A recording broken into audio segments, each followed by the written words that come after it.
시어머니의 명품 며느리 기준. 서울 강남의 고급 타운하우스.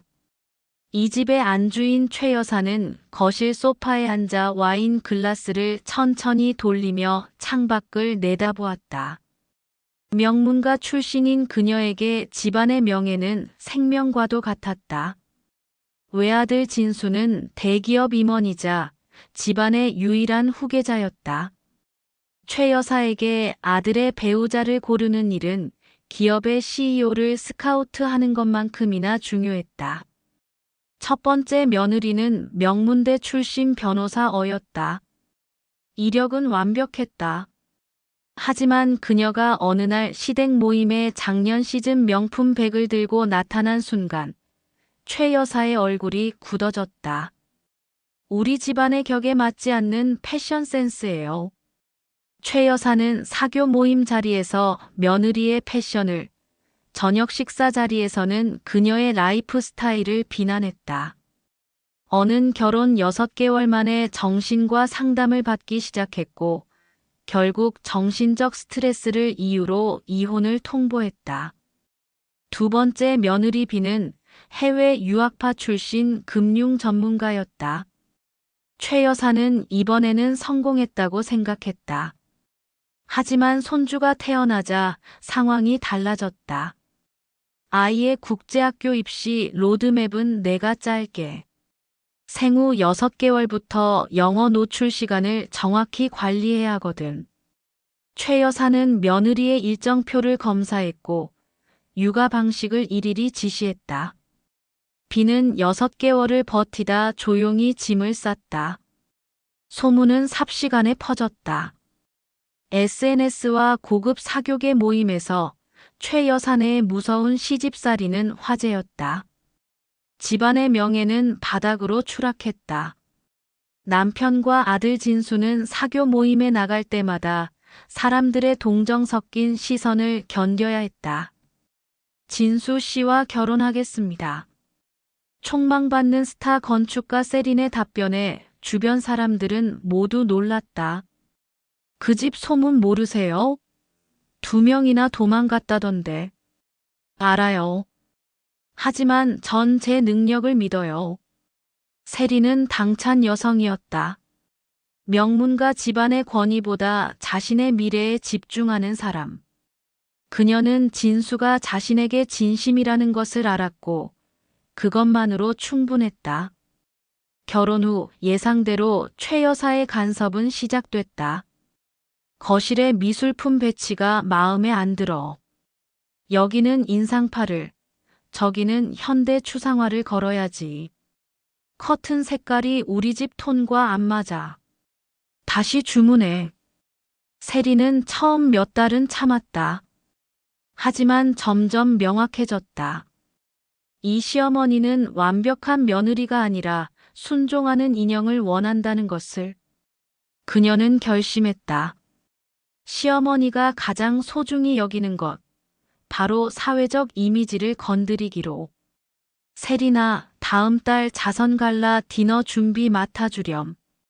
최 여사의 목소리에는 긴장감이 배어 있었다. 이번 행사는 우리 집안의 품격을 보여줄 절호의 기회야. 지역 유지들이 모두 모이는 자리거든. 메뉴 선정, 테이블 세팅, 하나부터 10까지 완벽해야 한다. 알겠습니다, 어머님.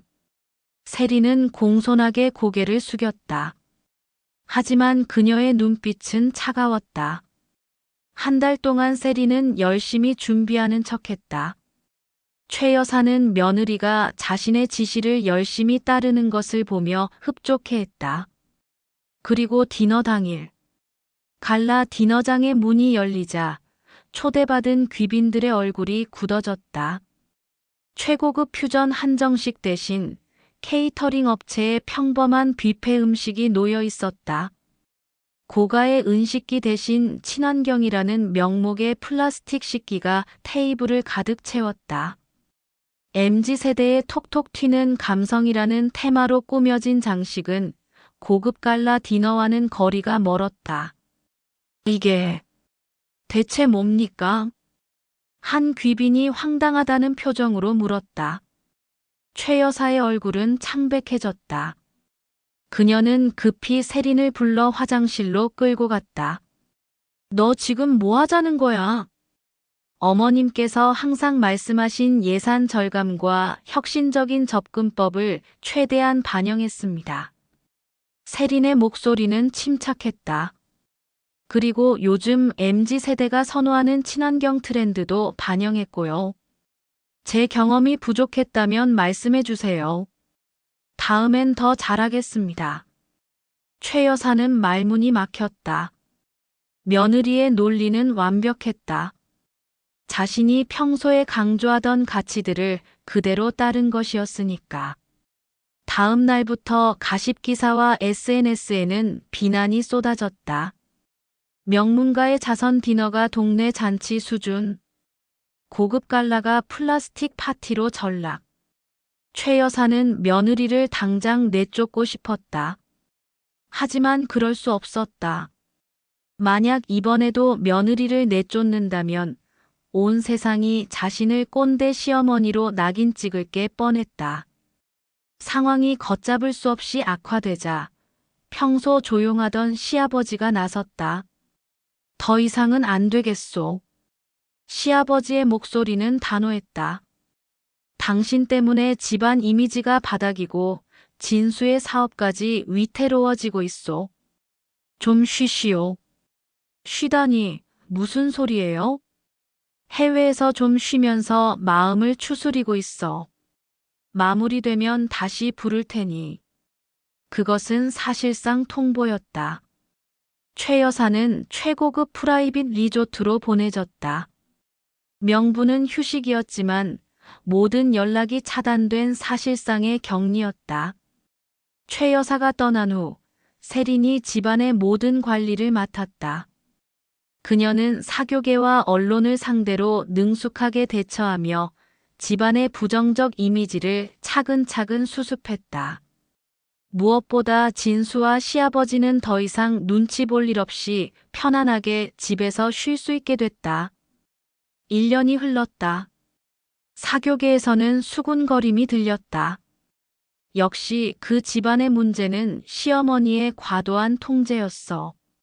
새 며느리가 집안을 완전히 살렸네. 어느 날 저녁 세린이 남편에게 조심스럽게 말했다. 여보, 이제 어머님을 모셔와야 할 것 같아요. 진수는 깜짝 놀라 아내를 쳐다봤다. 뭐라고? 네. 아무리 일이 있었다 해도 부모님을 혼자 계시게 하는 건 자식된 도리가 아니잖아요. 세린의 목소리는 진지했다. 그리고 어머님도 많이 외로우실 거예요. 진수는 처음엔 반대했다. 하지만 아내의 진심 어린 눈빛을 보며 마음이 흔들렸다.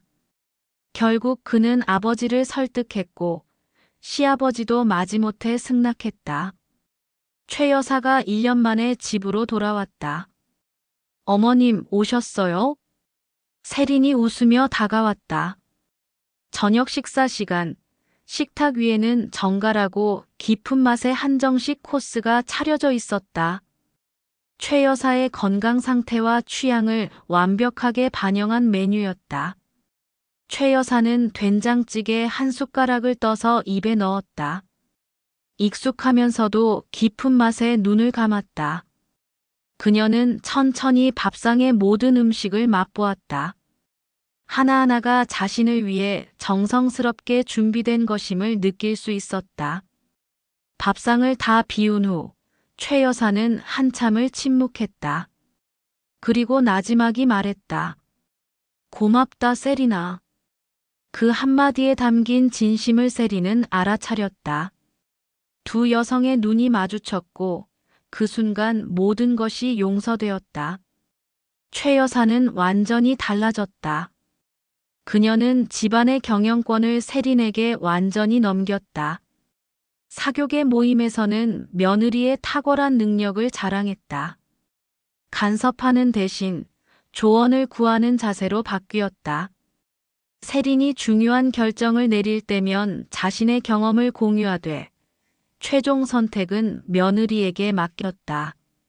몇 달 후 세린이 임신 소식을 전했다. 어머님, 아기가 생겼어요. 최 여사의 눈에 눈물이 맺혔다. 그녀는 며느리를 꼭 껴안았다. 축하해, 세린아. 내가 잘 보살펴 줄게. 그리고 그녀는 정말로 그렇게 했다. 그 누구보다 극진한 사랑으로 며느리를 보살폈다. 강요가 아닌 배려로, 통제가 아닌 지지로. 세린이 힘들어할 때면 손수 음식을 만들어주고 편히 쉴 수 있도록 집안일을 도맡았다. 어느 날 저녁 온 가족이 모인 식탁에서 최 여사가 말했다. 나는 참 어리석었어. 명예와 체면만 생각하느라 정작 중요한 걸 놓쳤지. 어머님, 가족은 브랜드가 아니야. 서로 사랑하고 지지해주는 사람들이지. 세린아, 내가 그걸 가르쳐줬어. 세린은 시어머니의 손을 잡았다. 이제 우리 함께 행복하게 살아요, 어머님. 두 여성은 서로의 자존심이 아닌 진심을 바탕으로 전통적인 고부 관계를 현대적인 동반자 관계로 승화시켰다. 최 여사는 세린에게서 변화의 용기를 배웠고, 세린은 시어머니에게서 삶의 지혜를 얻었다.